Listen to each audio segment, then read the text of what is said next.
এই জন্যই আমরা বারবার বলছি যে কোনো কিছু কিন্তু নিশ্চিত না। পুলিশও কিন্তু একই কথা বলছে, বিজিবি একই কথা বলছে, আমরা কেউ কিন্তু নিশ্চিত না এখনো। আর একটা হচ্ছে যে মূল আমি শুনেছি মানে আমি যখন এই নিউজটা যখন আমি বলছি তখন আমি শুনেছি, কারণ আমি নিজে তো দেখিনি।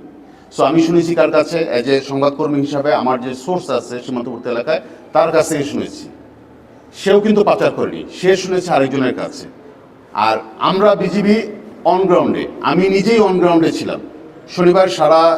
শনিবার বিকেল 4টা থেকে শুরু করে ভোর 5টা পর্যন্ত কিন্তু আমি নিজেই নালিতাবাড়ি এলাকাতে আমি নিজে অবস্থান করছি। আমার সাথে পুলিশ এসে যোগ দিয়েছে রাত 12টার দিকে। সো আমরা এটা নিয়ে কিন্তু কাজ করছি। সো আমরা অনগ্রাউন্ডে যেটা দেখছি।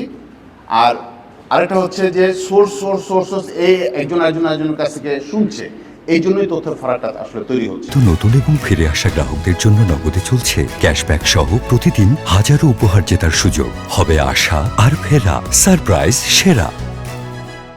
এই জন্যই আমরা বারবার বলছি যে কোনো কিছু কিন্তু নিশ্চিত না। পুলিশও কিন্তু একই কথা বলছে, বিজিবি একই কথা বলছে, আমরা কেউ কিন্তু নিশ্চিত না এখনো। এখন যাদেরকে জিজ্ঞাসাবাদ করলে বা যাদেরকে ধরলে আসলে সত্য ঘটনাটা জানা যাবে। যদি ভারতে গিয়ে থাকে বা পাচার করা হয়ে থাকে, তাকে কে করেছে আমার তো তার হিসেবে জানতে হবে। কারণ এই সীমান্তবর্তী এলাকাগুলো এরকম, আপনার পাচারকারীর সহায়তা ছাড়া আপনি কোনোভাবেই ওই পারে যেতে পারবেন না।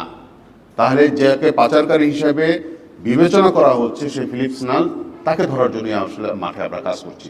এটা পুলিশও কাজ করছিল ওই দিন থেকে, আমরাও কাজ করছি এবং টিল নাও এখনো কাজ করছি। এই জন্যই তথ্যের ফারাকগুলো তৈরি হয়। একজন হচ্ছে অনগ্রাউন্ডে থেকে কথা বলছে, আর আরেকজন হচ্ছে বিভিন্ন সোর্সের মাধ্যমে জানছেন। কারণ যে সোর্স যে তথ্য দিচ্ছে সে নিজেও কিন্তু পাচার করেনি। আপনি যদি তাকে জিজ্ঞাসা করেন সে বলবে যে ওরকম লোককে আমাকে বলেছে। তাকে জিজ্ঞাসা করেন সে বলবে যে আমি তো করিনি, আমি শুনেছি ওর কাছে, ও নিশ্চিত হয়েছি। কেউ কিন্তু নিজে দেখেনি। এটাই হচ্ছে তথ্যের ফারাকের ইয়েটা।